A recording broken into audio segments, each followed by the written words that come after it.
नमस्कार दोस्तों, स्वागत है आपका मेरे YouTube चैनल धमाका जीके पर। दोस्तों आज मैं आपको करवाने जा रही हूँ कि कल एसएससी सामान्य अध्ययन की बुक के तीसरे एडिशन से रसायन विज्ञान सेक्शन के टॉपिक अम्ल, क्षार और लवण और धातु क्रम से संबंधित दिए गए मोस्ट इंपोर्टेंट प्रश्नों को। दोस्तों सभी प्रश्न आपकी प्रीवियस ईयर परीक्षाओं में पूछे गए प्रश्न हैं और आगे भी आपकी होने वाली परीक्षाओं में इनमें से प्रश्न आपसे पूछे जा सकते हैं। इसलिए आप इन प्रश्नों की वीडियो को पूरा जरूर देखें और वीडियो में दिए गए कंटेंट पसंद आए तो प्लीज वीडियो को लाइक और शेयर जरूर करें और मेरे YouTube चैनल धमाका जीके को सब्सक्राइब जरूर करें। इससे आगे भी आपको मेरी एग्जाम रिलेटेड वीडियो मिलती रहे। चलिए दोस्तों वीडियो शुरू करते हैं। दोस्तों अभी तक हमने रसायन विज्ञान सेक्शन के कुल 2 टॉपिक में 73 प्रश्नों को कंप्लीट किया है। दोस्तों ये हमारा रसायन विज्ञान सेक्शन में तीसरा टॉपिक है अम्ल, क्षार और लवण। और दोस्तों इसमें हमारे प्रश्न शुरू हो रहे हैं 74वें प्रश्न से। दोस्तों प्रश्न हमें दिया गया है, म्यूरेटिक एसिड किस यौगिक का दूसरा नाम है जिसका उपयोग क्लोराइड उर्वरक और रंगों के उत्पादन में, इलेक्ट्रोप्लोटिंग में और फोटोग्राफिक कपड़ा और रबर उद्योग में किया जाता है। म्यूरेटिक एसिड किस यौगिक का दूसरा नाम है जिसका उपयोग क्लोराइड उर्वरक और रंगों के उत्पादन में, इलेक्ट्रोप्लोटिंग में और फोटोग्राफिक कपड़ा और रबर उद्योग में किया जाता है। दोस्तों आंसर है इसका हाइड्रोक्लोरिक एसिड। दोस्तों आंसर है इसका हाइड्रोक्लोरिक एसिड। हाइड्रोक्लोरिक एसिड का दूसरा नाम म्यूरेटिक एसिड है। यह मनुष्यों सहित अधिकांश पशु प्रजातियों के पाचन तंत्र में गैस्ट्रिक एसिड का एक घटक है। परक्लोरिक एसिड को हाइपरक्लोरिक एसिड या हाइड्रोक्सी भी कहा जाता है। सल्फ्यूरिक एसिड H2SO4 जिसे विट्रियल का तेल ऑयल ऑफ विट्रियल या हाइड्रोजन सल्फेट भी कहा जाता है। सल्फ्यूरिक एसिड जिसे विट्रियल का तेल ऑयल ऑफ विट्रियल या हाइड्रोजन सल्फेट भी कहा जाता है। नाइट्रिक अम्ल एक प्रबल अम्ल है जिसका रासायनिक सूत्र HNO3 है। इसे स्पिरिट ऑफ नाइटर और एक्वा फोर्टिस के रूप में भी जाना जाता है। अगला प्रश्न दोस्तों 75वां प्रश्न, क्या होता है जब अम्ल या क्षार को पानी में मिलाया जाता है? क्या होता है जब अम्ल या क्षार को पानी में मिलाया जाता है? दोस्तों दिए गए आपके ऑप्शन है, प्रति इकाई आयतन में आयनों की सांद्रता में कमी, प्रति लीटर मात्रा में आयनों की सांद्रता में कमी, प्रति इकाई आयतन में आयनों की सांद्रता में वृद्धि, प्रति इकाई आयतन में आयनों की सांद्रता में कमी। तो दोस्तों इसका आंसर है ऑप्शन डी, प्रति इकाई आयतन में आयनों की सांद्रता में कमी। क्या होता है जब अम्ल या क्षार को पानी में मिलाया जाता है? तो इसका आंसर दोस्तों प्रति इकाई आयतन में आयनों की सांद्रता में कमी होती है। जब किसी अम्ल या क्षार को पानी में मिलाया जाता है तो प्रति इकाई आयतन में आयनों की सांद्रता कम हो जाती है। पानी में मौजूद एसिड H+ आयनों को अलग कर देता है। जब एक अम्लीय घोल को पानी से तनु किया जाता है तो H+ आयनों की सांद्रता कम हो जाती है और घोल का pH 7 की ओर बढ़ जाता है। जब एक क्षार को पानी से तनु किया जाता है तो OH- आयनों की सांद्रता कम हो जाती है और क्षार का pH 7 की ओर से कम हो जाता है। अगला प्रश्न दोस्तों, एक्वा रेजिया एक अम्लीय संक्षारक और ऑक्सीडेटिव मिश्रण है जिसमें डैश मात्रा केंद्रित हाइड्रोक्लोरिक एसिड की मात्रा और केंद्रित नाइट्रिक एसिड की एक मात्रा होती है जिसका उपयोग अक्सर सोने और प्लेटिनम को भंग करने के लिए किया जाता है। एक्वारेजिया एक अम्लीय संक्षारक और ऑक्सीडेटिव मिश्रण है जिसमें डैश की मात्रा केंद्रित हाइड्रोक्लोरिक एसिड की मात्रा और केंद्रित नाइट्रिक एसिड की एक मात्रा होती है जिसका उपयोग अक्सर सोने और प्लेटिनम को भंग करने के लिए किया जाता है। दोस्तों आंसर इसका ऑप्शन बी, तीन मात्रा, जिसमें 3 मात्रा होती है। एक्वारेजिया लैटिन भाषा में शाही पानी जिसे कहा जाता है। एक्वारेजिया के 3 भाग सांद्र हाइड्रोक्लोरिक एसिड HCl और 1 भाग सांद्र नाइट्रिक एसिड HNO3 का एक अम्लीय संक्षारक और ऑक्सीडेटिव मिश्रण है। अगला प्रश्न है, पीएच में P का क्या अर्थ है? पीएच में P का क्या अर्थ है? दोस्तों आंसर है इसका पोटैश। आंसर है दोस्तों इसका पोटैश। पोटैश पीएच यह मापता है, पीएच यह मापता है कि पानी कितना अम्लीय या क्षारीय है और इसका वर्णन पहली बार 1909 में डैनिश बायोकेमिस्ट सोरेन पीटर लॉरेंट्ज सोरेनसेन ने किया था। जर्मन पोटेंस में P का अर्थ है शक्ति, पावर या सांद्रता और H का अर्थ है हाइड्रोजन आयन H+ सीमा, जो कि आपकी 0 से 14 से -7 उदासीन को दर्शाता है। 7 से कम का pH अम्लता का संकेत कर देता है जबकि 7 से जो अधिक है वो pH एक क्षार को इंगित करता है। वो जो pH है जो 7 से अधिक है उसका अधिक है तो वो क्षार को जो है इंगित करता है, दर्शाता है। 70वां प्रश्न है, उस अम्ल की पहचान करें जो पाचन में मदद करता है? दोस्तों आंसर है इसका hydrochloric acid. Hydrochloric acid. Gastric juice में हाइड्रोक्लोरिक एसिड भोजन को तोड़ता है। गैस्ट्रिक जूस में हाइड्रोक्लोरिक एसिड भोजन को तोड़ता है और पाचक एंजाइम प्रोटीन को विभाजित करता है। गैस्ट्रिक जूस पेट में पार्श्विका कोशिकाओं द्वारा उत्पादित हाइड्रोक्लोरिक एसिड, लाइपेज और पेप्सिन का एक अनूठा संयोजन है। एसिटिक एसिड का सूत्र CH3COOH, नाइट्रिक एसिड का सूत्र HNO3 और सल्फ्यूरिक एसिड का सूत्र H2SO4 है। सल्फ्यूरिक एसिड का सूत्र H2SO4 है। अगला प्रश्न है, पहली बार एसिटिक अम्ल का संश्लेषण किसने किया था? पहली बार एसिटिक अम्ल का संश्लेषण किसने किया था? दोस्तों आंसर है इसका कोल्बे ने। कोल्बे का काम ऐतिहासिक था क्योंकि उन्होंने कृत्रिम रूप से अकार्बनिक से कार्बनिक यौगिकों का उत्पादन किया था। कोल्बे का काम ऐतिहासिक था क्योंकि उन्होंने कृत्रिम रूप से अकार्बनिक से कार्बनिक यौगिकों का उत्पादन किया था। एसिटिक एसिड कृत्रिम रूप से और साथ ही जीवाणु किण्वन से उत्पन्न होता है। प्रकृति में यह चींटियों और कुछ फलों में पाया जाता है। अगला प्रश्न दोस्तों, जल में घुलनशील क्षार को क्या कहते हैं? जल में घुलनशील क्षार को क्या कहते हैं? दोस्तों आंसर है इसका एल्कली। एल्कली। एल्कली एक क्षार धातु या एक क्षारीय पृथ्वी धातु का एक बुनियादी आयनिक नमक है जो पानी में घुल सकता है। एल्कली एक क्षार धातु या एक क्षारीय पृथ्वी धातु का एक बुनियादी आयनिक नमक है जो पानी में घुल सकता है। उदाहरण के लिए पोटेशियम हाइड्रोक्साइड, सोडियम हाइड्रोक्साइड आदि। घुलनशील क्षार का पीएच मान 7 से अधिक होता है। एल्केन्स में कम से कम एक carbon carbon double bond C=C होता है और CnH2n एक सामान्य सूत्र होता है। Aldehyde alcohol, aldehyde R-CHO alcohol का जो होता है दोस्तों ये सूत्र होता है C2H5OH। अल्कोहल का होता है C2H5OH और एल्डिहाइड का होता है R- में CH=O। अगला प्रश्न है, मिट्टी की अम्लीय प्रकृति को डैश की उच्च सांद्रता द्वारा दर्शाया गया है। मिट्टी की अम्लीय प्रकृति को डैश की उच्च सांद्रता के द्वारा दर्शाया गया है। दोस्तों आंसर है इसका हाइड्रोजन। हाइड्रोजन। मिट्टी की अम्लीय प्रकृति को हाइड्रोजन की उच्च सांद्रता द्वारा दर्शाया जाता है। मिट्टी की अम्लीय प्रकृति को हाइड्रोजन की उच्च सांद्रता के द्वारा दर्शाया गया है। हाइड्रोजन का उपयोग अमोनिया के संश्लेषण और नाइट्रोजन युक्त उर्वरकों के निर्माण में किया जाता है। फास्फोरस का मुख्य कार्य हड्डियों और दांतों के निर्माण में होता है। नाइट्रोजन रासायनिक उद्योग के लिए महत्वपूर्ण है। इसका उपयोग उर्वरक, नाइट्रिक एसिड, नायलॉन, रंजक और विस्फोटक बनाने के लिए किया जाता है। 82वां प्रश्न दोस्तों, समुद्र के पानी की लवणता की गणना समुद्र जल के डैश ग्राम में घुले नमक की मात्रा के रूप में की जाती है। समुद्र के पानी की लवणता की गणना समुद्री जल के डैश ग्राम में घुले नमक में की मात्रा के रूप में की जाती है। दोस्तों आंसर है इसका 1000 ग्राम। 1000 ग्राम। लवणता समुद्री जल में घुले हुए लवण या आयनों की मात्रा है। लवणता समुद्री जल में घुले हुए लवण या आयनों की मात्रा है। समुद्र के पानी की लवणता की गणना 1000 ग्राम समुद्री जल में घुले नमक की मात्रा ग्राम में के रूप में की जाती है। इसे आमतौर पर पार्ट्स पर हजार यानी कि PPT के रूप में व्यक्त किया जाता है। 83वां प्रश्न है, केंद्रीय भूजल बोर्ड BIS IS 10500 और संशोधित मॉड्यूल IS 10500 रेशो 2012 के अनुसार समान पेयजल गुणवत्ता निगरानी प्रोटोकॉल में विनिर्देशों के अनुसार भारत में पेयजल विनिर्देश का स्वीकार्य पीएच मान क्या है? आंसर दोस्तों इसका ऑप्शन C 6.5 से 8.5 तक।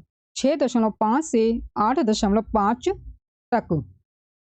केंद्रीय भूजल बोर्ड के दिशा निर्देशों में कहा गया है कि नल के पानी का पीएच 6.5 और 8.5 के बीच में होना चाहिए। केंद्रीय भूजल बोर्ड के दिशा निर्देशों के अनुसार कहा गया है कि नल के पानी का पीएच 6.5 से 8.5 के बीच होना चाहिए। पीएच की खोज सोरेन स्वैनसन ने की थी। पीएच हाइड्रोजन की क्षमता को दर्शाता है। अगला प्रश्न है 84वां प्रश्न, निम्नलिखित में से कौन एक प्राकृतिक अम्ल क्षार संकेतक नहीं है? निम्नलिखित में से कौन एक प्राकृतिक अम्ल क्षार संकेतक नहीं है? दोस्तों आंसर इसका अजवाइन के फूल। अजवाइन की पत्ती एक प्राकृतिक अम्ल क्षार संकेतक नहीं है। अजवाइन की पत्ती एक प्राकृतिक अम्ल क्षार संकेतक नहीं है। अजवाइन एक जड़ी बूटी है और इसका औषधीय उपभोग भी है। गेरियम फूल, पेटोनिया फूल और लाल गोभी एंथोसाइनिन नामक पानी में घुलनशील वैक्यूलर वर्णन की उपस्थिति के कारण पीएच संकेतक के रूप में कार्य करते हैं। 85वां दोस्तों प्रश्न में दिया गया है, सभी अम्ल धातु के साथ अभिक्रिया करके डैश गैस उत्पन्न करते हैं। सभी अम्ल धातु के साथ अभिक्रिया करके डैश गैस उत्पन्न करते हैं। दोस्तों आंसर है इसका हाइड्रोजन। हाइड्रोजन। सभी एसिड धातुओं के साथ प्रतिक्रिया करके हाइड्रोजन गैस उत्पन्न करते हैं। सभी एसिड धातुओं के साथ प्रतिक्रिया करके हाइड्रोजन गैस उत्पन्न करते हैं। अम्ल अधिकांश धातु के साथ प्रतिक्रिया करते हैं तो नमक का उत्पादन होता है। 86वां दोस्तों प्रश्न दिया गया है, जब चींटी काटती है तो वह त्वचा में अम्लीय तरल यानी कि फॉर्मिक अम्ल अवमुक्त करती है। त्वचा को बेअसर करने के लिए निम्नलिखित में से क्या लगाया जाना चाहिए। जब चींटी काटती है तो वह त्वचा में अम्लीय तरल फॉर्मिक अम्ल को अवमुक्त करती है यानी कि छोड़ देती है त्वचा के अंदर, तो उसको त्वचा से बेअसर करने के लिए तो त्वचा पर क्या लगाना चाहिए। दोस्तों आंसर है नमक, बेकिंग सोडा यानी कि नम बेकिंग सोडा। नम बेकिंग सोडा। जब चींटी काटती है तो वह त्वचा में अम्लीय तरल फॉर्मिक अम्ल डालती है। त्वचा को न्यूट्रलाइज करने के लिए नम बेकिंग सोडा को त्वचा पर लगाना चाहिए, क्योंकि बेकिंग सोडा में क्षार होता है। क्योंकि बेकिंग सोडा में क्षार होता है और जब अम्ल क्षार के साथ क्रिया करता है तो यह उदासीन हो जाता है। जब अम्ल क्षार के साथ क्रिया करता है तो यह उदासीन यानी कि न्यूट्रलाइज हो जाता है और हमें राहत मिलती है। 87वां प्रश्न है दोस्तों 87, निम्न में से कौन फोलिक अम्ल का दूसरा नाम है। निम्न में से कौन फोलिक अम्ल का दूसरा नाम है। आंसर दोस्तों इसका pteroylglutamic acid. Pteroylglutamic acid. Pteroylglutamic acid folic acid का दूसरा नाम है। पेट्रोग्लूटामिक एसिड फोलिक एसिड का दूसरा नाम है। फोलिक एसिड जिसे पेट्रोग्लूटामिक एसिड या फोलेट या फोलासिन भी कहा जाता है। फोलिक एसिड जिसे पेट्रोग्लूटामिक एसिड, फोलेट या फोलासिन भी कहा जाता है। बी कॉम्प्लेक्स का पानी में घुलनशील विटामिन है। बी कॉम्प्लेक्स का पानी में घुलनशील विटामिन है जो न्यूक्लिक एसिड के संश्लेषण के लिए जानवरों और पौधों में आवश्यक है। 1943 में लीवर की कोशिकाओं से फोलिक एसिड को अलग किया गया था। 1943 में लीवर की कोशिकाओं से फोलिक एसिड को अलग किया गया था। 88वां दोस्तों प्रश्न दिया गया है, पीएच में पी का क्या अर्थ है। पीएच में पी का क्या अर्थ है। दोस्तों आंसर इसका पोटेंस। पीएच में पी जर्मन शब्द पोटेंस के लिए है जिसका अर्थ है शक्ति या सांद्रता, और एच हाइड्रोजन आयन H+ के लिए। इसलिए पीएच एक विलयन में प्रोटॉन H+ की सांद्रता का एक मापन है और इसलिए इसकी अम्लता या क्षारीयता है। पीएच मान 0 और 14 के बीच भिन्न होता है, जो इंगित करता है कि कोई विलयन अम्लीय पीएच आदि 7 से जो है छोटा हो तो वो अम्लीय होता है, और अगर क्षारीय हो तो पीएच जो है वो 7 से जो है वो पीएच जो है वो बड़ा होगा 7 से। 7 से अगर क्षारीय है तो वो 7 से बड़ा होगा। उदासीन है तो पीएच बराबर 7 ही होगा। सिरके में कौन सा अम्ल होता है। सिरके में कौन सा अम्ल होता है। आंसर है इसका एसिटिक अम्ल। एसिटिक अम्ल। सिरका में एसिटिक एसिड CH3COOH होता है जिसे एथेनोइक अम्ल भी कहा जाता है। सिरका में एसिटिक एसिड CH3COOH होता है जिसे एथेनोइक अम्ल भी कहा जाता है। अंगूर, सेब, चेरी, पपीता, आड़ू, नाशपाती, अनानास, स्ट्रॉबेरी, आम और खट्टे फलों में टार्टरिक अम्ल मौजूद होता है। साइट्रिक अम्ल एक दुर्बल अम्ल है जो सभी खट्टे फलों में स्वाभाविक रूप से पाया जाता है। 90 दोस्तों प्रश्न में दिया गया है, निम्नलिखित में से किस तरल पदार्थ का पीएच सबसे अधिक होता है। निम्नलिखित में से किस तरल पदार्थ का पीएच सबसे अधिक होता है। दोस्तों आंसर है इसका मिल्क ऑफ मैग्नीशिया का। मिल्क ऑफ मैग्नीशिया का पीएच मान 10.5 है जो उच्चतम पीएच है। मिल्क ऑफ मैग्नीशिया का पीएच मान 10.5 है जो उच्चतम पीएच है। दोस्तों दिए गए जो ऑप्शन है उनमें सबसे अधिक जो है पीएच मान इसी का ही है, मिल्क ऑफ मैग्नीशिया का, जो कि है 10.5। बाकी सभी जो है वो अम्ल है तो इनका कम होगा, क्योंकि है प्रकृति से उदासीन है। क्योंकि है प्रकृति से उदासीन है। और दोस्तों मानव रक्त का जो पीएच मान होता है वो 7.40। नींबू का रस जो है उसका मान 2 से 3 के बीच और संतरे का रस 3.3 से 4.2 के बीच तक होता है। मुख्य रूप से चींटी के डंक में निम्नलिखित में से क्या होता है। मुख्य रूप से चींटी के डंक में निम्नलिखित में से क्या होता है। आंसर दोस्तों इसका फॉर्मिक अम्ल। फॉर्मिक अम्ल। मुख्य रूप से चींटी के डंक में फॉर्मिक एसिड अम्ल होता है। मुख्य रूप से चींटी के डंक में फॉर्मिक एसिड यानी कि फॉर्मिक अम्ल होता है। CHOOH द्वारा प्रस्तुत फॉर्मिक एसिड या मेथोनिक अम्ल मुख्य रूप से मधुमक्खियों और चींटियों सहित कई कीड़ों के डंक और काटने में पाया जाता है। फॉर्मिका जीनस की लकड़ी की चींटियां अपने शिकार पर फॉर्मिक अम्ल का छिड़काव कर सकती हैं या घोंसले की रक्षा कर सकती है। अगला प्रश्न दोस्तों, 92 प्रश्न, जब साबुन के पानी में लिटमस पेपर को डाला जाता है तो उसका रंग डैश में बदल जाता है। जब साबुन के पानी में लिटमस पेपर को डाला जाता है तो उसका रंग डैश में बदल जाता है। दोस्तों आंसर है इसका नीला रंग में। साबुन के पानी में डालने पर लिटमस पेपर नीले रंग में बदल जाता है। साबुन के पानी में डालने पर लिटमस पेपर जो है नीले रंग में बदल जाता है। साबुन का पानी क्षारीय प्रकृति का होने के कारण लिटमस पेपर का रंग नीला कर देता है, जबकि अम्लीय घोल लिटमस पेपर का रंग बदलकर लाल कर देता है। दोस्तों वीडियो में दिए गए कंटेंट पसंद आ रहा हो तो प्लीज वीडियो को लाइक और शेयर जरूर करें और मेरे यूट्यूब चैनल धमाका जीके को सब्सक्राइब जरूर करें, जिससे आगे भी आपको मेरी एग्जाम रिलेटेड वीडियो मिलते रहे। दोस्तों हम आगे बढ़ते हैं, प्रश्न दिए गए हैं 93 प्रश्न। निम्नलिखित में से किस विकल्प में पदार्थ को उस पदार्थ में मौजूद अम्ल के साथ गलत तरीके से जोड़ा जाता है? निम्नलिखित में से किस विकल्प में पदार्थ को उस पदार्थ में मौजूद अम्ल के साथ गलत तरीके से जोड़ा जाता है? दोस्तों दिए गए आपके ऑप्शन हैं टमाटर ऑक्जेलिक अम्ल, सिरका एसिटिक अम्ल, नारंगी साइट्रिक अम्ल और नींबू लैक्टिक अम्ल। तो दोस्तों ऑप्शन डी हमारा गलत हो जाएगा, क्योंकि जो लैक्टिक अम्ल है वो आपका दूध में पाया जाता है। खट्टे दूध, पनीर और मक्खन में लैक्टिक अम्ल मौजूद होता है, जबकि नींबू में साइट्रिक अम्ल मौजूद होता है। तो नींबू में होता है आपका साइट्रिक अम्ल, जो कि नारंगी में भी पाया जाता है। हाइड्रोक्लोरिक अम्ल का आणविक सूत्र क्या है? हाइड्रोक्लोरिक अम्ल का आणविक सूत्र क्या है? दोस्तों आंसर है इसका option D HCl। HCl option दोस्तों डी होगा यहाँ पर। HCl जो है वो हाइड्रोक्लोरिक एसिड होता है, ये इसका सूत्र होता है HCl, हाइड्रोक्लोरिक एसिड। अन्य अम्लों के साथ H2SO4, sulphuric acid, HNO3, nitric acid, KOH, potassium hydroxide आमतौर पर कास्टिक पोटाश के रूप में जाना जाता है। KOH, पोटेशियम हाइड्रोक्साइड, जिसे आमतौर पर कास्टिक पोटाश के रूप में जाना जाता है। अगला प्रश्न दोस्तों, अम्लीय पदार्थों का pH मान कितना होता है? अम्लीय पदार्थों का pH मान कितना होता है? दोस्तों आंसर है इसका ऑप्शन डी 7 से नीचे।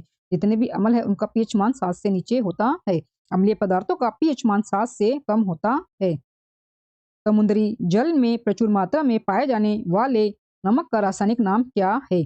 समुद्री जल में प्रचुर मात्रा में पाए जाने वाले नमक का रासायनिक नाम क्या है? दोस्तों आंसर है इसका सोडियम क्लोराइड। समुद्री जल में सोडियम क्लोराइड जो है प्रचुर मात्रा में पाया जाता है। एक तरल का pH 7 पाया गया था, यह कौन सा तरल होने की संभावना है? आंसर है दोस्तों इसका ऑप्शन सी पानी। शुद्ध जल का pH मान 7 होता है। शुद्ध जल का pH मान 7 होता है। जब नीले लिटमस को किसी अज्ञात तरल में डाला जाता है तो यह लाल हो जाता है। यह अज्ञात तरल कौन सा है? वह अज्ञात तरल कौन सा है? दोस्तों आंसर है इसका एक अम्ल। जब अम्ल में लिटमस मिलाया जाता है तो यह नीले लिटमस पत्र को लाल कर देता है। जब अम्ल में लिटमस मिलाया जाता है तो यह नीले लिटमस पत्र को लाल कर देता है। अम्ल वर्षा के दौरान वर्षा जल का pH क्या है? अम्ल वर्षा के दौरान वर्षा जल का pH क्या है? दोस्तों आंसर है इसका 5.6 से कम। 5.6 से कम। अम्लीय वर्षा के दौरान वर्षा जल का pH 5.6 से कम होता है। अम्लीय वर्षा के दौरान वर्षा जल का pH 5.6 से कम होता है। तो वह प्रश्न दोस्तों, मानव शरीर किस pH सीमा के भीतर काम करता है? मानव शरीर किस pH सीमा के भीतर काम करता है? आंसर इसका 7 से 7.8 के बीच तक। मानव शरीर को जीवित रहने और कार्य करने के लिए अपने pH को बहुत ही संकीर्ण सीमा के भीतर रखना चाहिए। मानव शरीर को जीवित रहने और कार्य करने के लिए अपने pH को बहुत ही संकीर्ण सीमा के भीतर रखना चाहिए। धमनी रक्त के लिए सामान्य सीमा 7.35 से 7.45 के बीच तक है, जहां हम इसे चिकित्सीय रूप से मापते हैं। 101 प्रश्न है, जब धातुएं तनु अम्ल से अभिक्रिया करती हैं तब कौन सी गैस निकलती है? जब धातुएं तनु अम्ल से अभिक्रिया करती हैं तब कौन सी गैस निकलती है? दोस्तों आंसर है इसका हाइड्रोजन। तनु अम्ल अपेक्षाकृत प्रतिक्रियाशील धातुओं जैसे मैग्नीशियम, एल्यूमीनियम, जस्ता और लोहे के साथ प्रतिक्रिया करते हैं। तनु अम्ल अपेक्षाकृत प्रतिक्रियाशील धातुओं जैसे मैग्नीशियम, एल्यूमीनियम, जस्ता और लोहे के साथ प्रतिक्रिया करते हैं। प्रतिक्रिया के उत्पाद एक नमक और हाइड्रोजन गैस होते हैं। यहाँ इसे याद रखने के लिए एक अच्छा तरीका है माश M+A बराबर S+H। किस पीएच का मान पर दांत सड़ने लगते हैं? किस पीएच के मान पर जो दांत हैं वो सड़ने लगते हैं? दोस्तों आंसर है इसका 5.5 के पीएच के मान पर। दांतों की सड़न तब हो सकती है जब मुंह में पीएच स्तर 5.5 हो। संदर्भ के लिए तटस्थ स्तर 7.0 है। जब हम अम्लीय खाद्य पदार्थ और पेय का सेवन करते हैं तो मुंह के भीतर पीएच जो है वो कम हो जाता है और दंत पट्टिका में पीएच 5.0 से नीचे तेजी से गिर सकता है। अगला प्रश्न है अम्ल तथा क्षार के बीच हुई अभिक्रिया डैश कहलाती है। अम्ल तथा क्षार के बीच हुई अभिक्रिया डैश कहलाती है। दोस्तों आंसर है इसका उदासीनीकरण। उदासीनीकरण। अम्ल और क्षार की अभिक्रिया उदासीनीकरण अभिक्रिया कहलाती है। अम्ल और क्षार की अभिक्रिया उदासीनीकरण अभिक्रिया कहलाती है। इस प्रतिक्रिया के उत्पाद नमक और पानी है। 104 प्रश्न दोस्तों लवणता डैश में मौजूद नमक की मात्रा ग्राम में होती है। लवणता डैश में मौजूद नमक की मात्रा ग्राम में होती है। दोस्तों आंसर है इसका 1000 ग्राम पानी में। लवणता पानी के शरीर में घुले नमक की मात्रा या लवणता है जिसे खारा पानी कहा जाता है। यह आमतौर पर ग्राम नमक किलोग्राम समुद्री पानी में मापा जाता है। हालांकि लवणता को रिकॉर्ड करने के लिए सबसे सामान्य तरीका 1000 ग्राम पानी में नमक की मात्रा को मापना है। इसलिए इसे पार्ट्स प्रति हजार या पीपीटी कहा जाता है। इसलिए इसे पार्ट्स प्रति हजार या पीपीटी कहा जाता है। अधिकांश महासागरों की लवणता 34 पीपीटी और 36 पीपीटी के बीच है। नेक्स्ट क्वेश्चन दोस्तों क्षार स्रोत का निम्न में से कौन सा युग्म सम्मिलित है? क्षार स्रोत का निम्न में से कौन सा युग्म सम्मिलित है? दिए गए दोस्तों ऑप्शन है कैल्शियम हाइड्रोक्साइड साबुन, sodium hydroxide milk of magnesia, ammonium hydroxide खिड़की साफ करने वाला पदार्थ। और दोस्तों चौथा हमारे पास ऑप्शन है मैग्नीशियम हाइड्रोक्साइड चूना जल। तो दोस्तों आंसर इसमें ऑप्शन सी अमोनियम हाइड्रोक्साइड खिड़की साफ करने वाला पदार्थ। अमोनियम हाइड्रोक्साइड खिड़की साफ करने वाला पदार्थ। अमोनियम हाइड्रोक्साइड पानी में अमोनिया का घोल है। अमोनियम हाइड्रोक्साइड पानी में अमोनिया का घोल है। इसमें बाथरूम फर्श, कांच, कालीन, धातु, घर की सामग्री और सभी उद्देश्य वाले क्लीनर के साथ साथ स्टार्च, कीटाणुनाशक और दाग हटाने वाले जैसे कई अनुप्रयोग हैं। अधिकांश घरेलू अमोनिया में 5 से 10% अमोनियम हाइड्रोक्साइड होता है। अगला प्रश्न दोस्तों अम्ल स्रोत का निम्न में से कौन सा युग्म सम्मिलित है? अम्ल स्रोत का निम्न में से कौन सा युग्म सम्मिलित है? दोस्तों फार्मिक अम्ल इमली में गलत है। सिट्रिक अम्ल नींबू में ये दोस्तों सही है। सिट्रिक अम्ल जो है वो नींबू में पाया जाता है। पीटी के डंक में वही होता है फार्मिक अम्ल। और लैक्टिक अम्ल दोस्तों सिरके में नहीं होता है। दूध, पनीर इन सब चीजों में होता है जो दूध से बनी चीजें होती है। नींबू का रस और मौसम्बी के जूस साइट्रिक एसिड से समृद्ध स्रोत हैं। नींबू का रस और मौसम्बी के जूस साइट्रिक एसिड के समृद्ध स्रोत है जिसमें 1.44 और 1.38 ग्राम ऑन साइट्रिक एसिड होते हैं।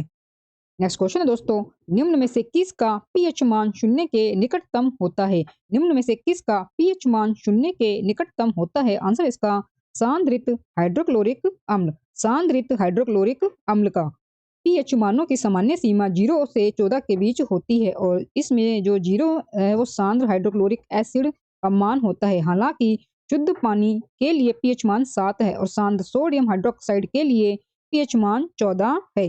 अगला प्रश्न दोस्तों 108 प्रश्न धातु ऑक्साइड स्वभाव में डैश होते हैं। धातु ऑक्साइड स्वभाव में डैश होते हैं। दोस्तों आंसर इसका क्षारीय।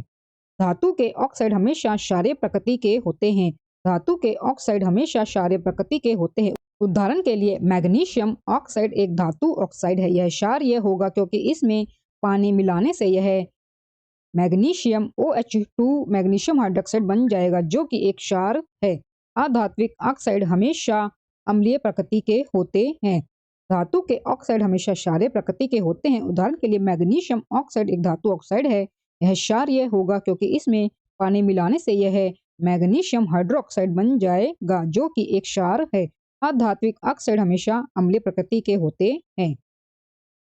नीला लिटमस पत्र अम्लीय विलयन के संपर्क में आने पर डैश हो जाता है।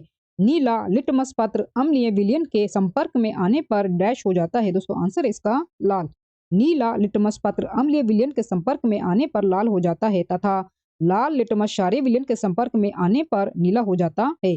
नीला लिटमस पत्र अम्लीय विलयन के संपर्क में आने पर लाल हो जाता है तथा लाल लिटमस क्षारीय विलयन के संपर्क में आने पर नीला हो जाता है। 110 प्रश्न दोस्तों, निम्न में से कौन सी गैस चूना जल को दूधिया कर देती है? निम्न में से कौन सी गैस चूना जल को दूधिया कर देती है? दोस्तों आंसर है इसका ऑप्शन डी, कार्बन डाइऑक्साइड।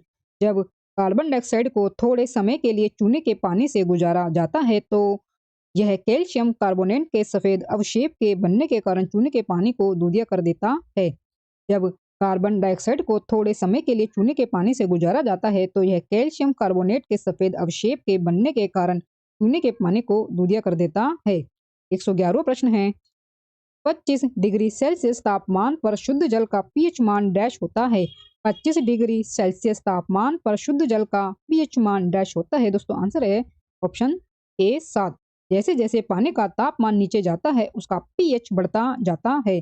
जैसे जैसे पानी का तापमान नीचे जाता है उसका पीएच बढ़ता जाता है। डिग्री सेल्सियस 25, 20, 10 में निम्नलिखित तापमानों के लिए पीएच 7 और 20 के लिए 7.08 और 10 के लिए है 7.27 और 0 डिग्री सेल्सियस 7.47 के अनुरूप है। लेकिन अलग अलग पीएच पर पानी अभी भी एक न्यूट्रल पीएच पर होता है। पानी अभी भी एक न्यूट्रल पीएच पर होता है। दोस्तों आगे हमारे पास टॉपिक धातु क्रम और दोस्तों ये हमारा चौथा टॉपिक है। प्रश्न दोस्तों 112 प्रश्न से, डोलोमाइट किसका अयस्क है? डोलोमाइट किसका अयस्क है? दोस्तों आंसर है इसका ऑप्शन ए, मैग्नीशियम का। मैग्नीशियम का। डोलोमाइट किसका अयस्क है? मैग्नीशियम का।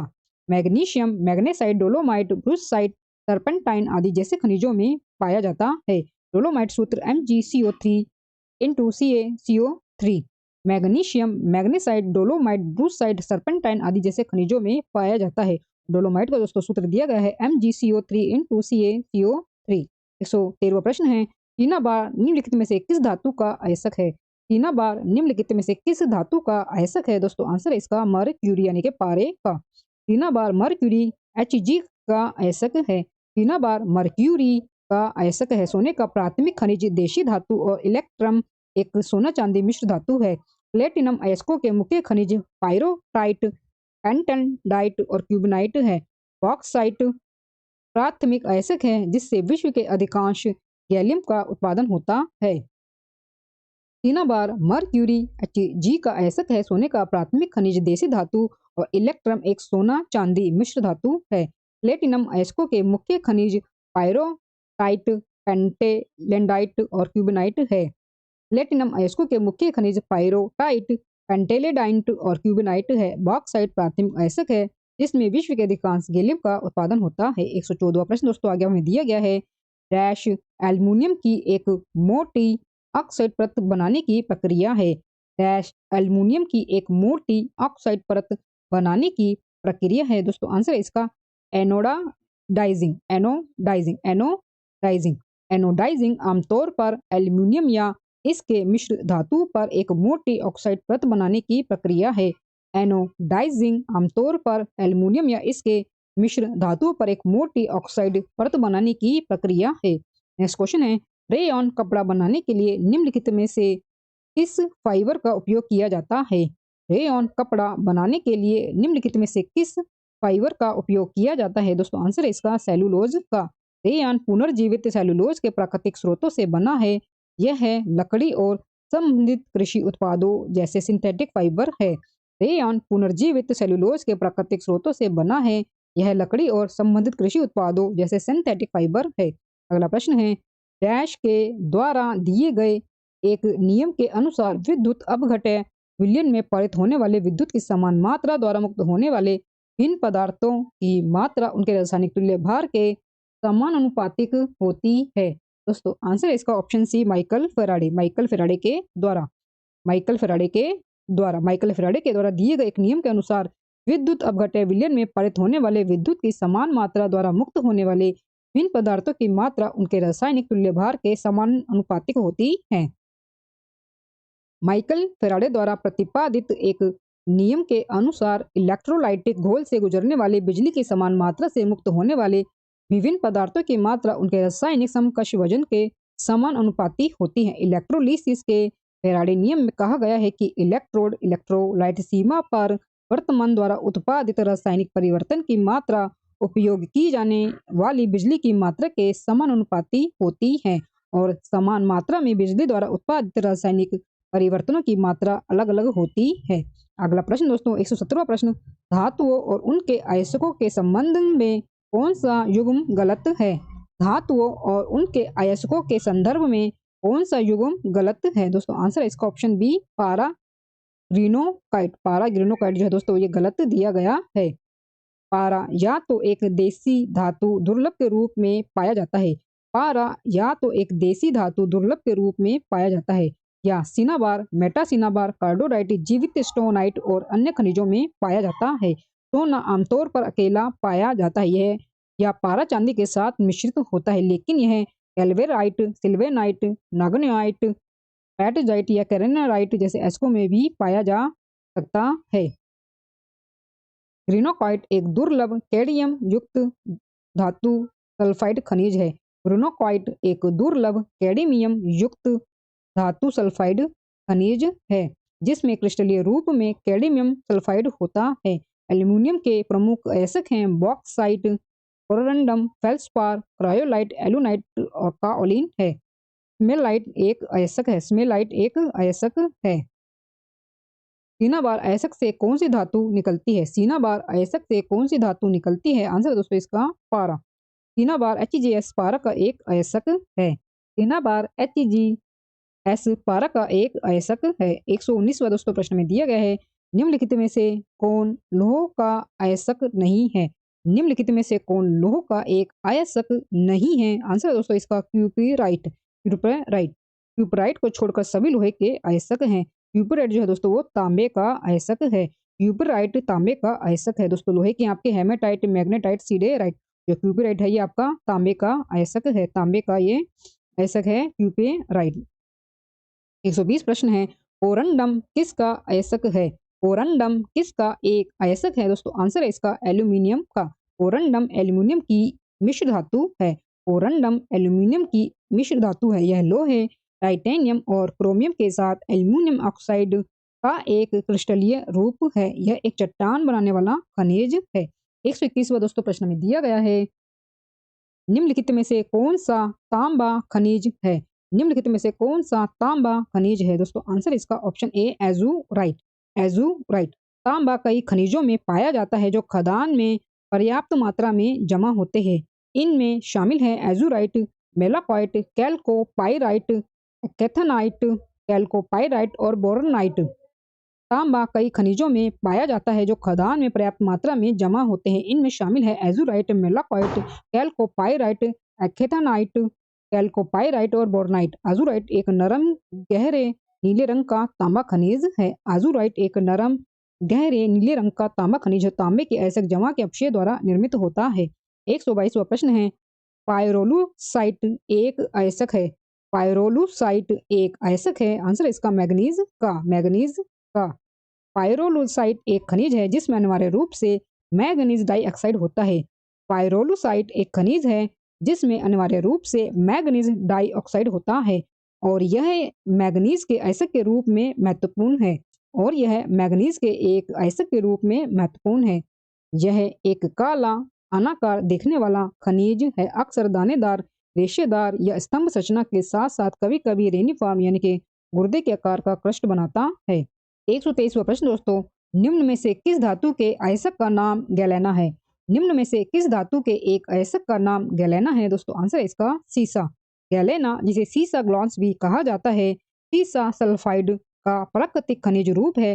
गैलेना सबसे प्रचुर मात्रा में और व्यापक रूप से वितरित सल्फाइड खनिजों में से एक है। गैलेना जिसे सीसा ग्लॉन्स भी कहा जाता है, सीसा सल्फाइड PbS का एक प्राकृतिक खनिज रूप है। गैलेना सबसे प्रचुर मात्रा में और व्यापक रूप से वितरित सल्फाइड खनिजों में से एक है। दोस्तों ये हमारा अंतिम प्रश्न है 124वां प्रश्न, डोलोमाइट निम्न में से किस धातु का एक अयस्क है? डोलोमाइट निम्न में से किस धातु का एक अयस्क है? दोस्तों आंसर इसका कैल्शियम का। डोलोमाइट कैल्शियम मैग्नीशियम कार्बोनेट से बना एक निर्जल कार्बोनेट खनिज है। आदर्श रूप से इसे CaMgCO3 यानी के कैल्शियम मैग्नीशियम कार्बोनेट, दोस्तों ये इसका आणविक सूत्र है डोलोमाइट का। इस शब्द का प्रयोग अवसादी कार्बोनेट चट्टान के लिए भी किया जाता है, जो ज्यादातर खनिज डोलोमाइट से बना होता है। दोस्तों इसी अंतिम प्रश्न के साथ रसायन विज्ञान सेक्शन के टॉपिक अम्ल, क्षार और लवण और धातु क्रम से संबंधित दिए गए मोस्ट इंपोर्टेंट प्रश्न हमारे पूरे होते हैं। दोस्तों वीडियो में दिए गए कंटेंट पसंद आया हो तो प्लीज वीडियो को लाइक और शेयर जरूर करें और मेरे यूट्यूब चैनल धमाका जीके को सब्सक्राइब जरूर करें, जिससे आगे भी आपको मेरी एग्जाम रिलेटेड वीडियो मिलते रहे। दोस्तों मिलते हैं नेक्स्ट वीडियो में टॉपिक के साथ, तब तक के लिए धन्यवाद।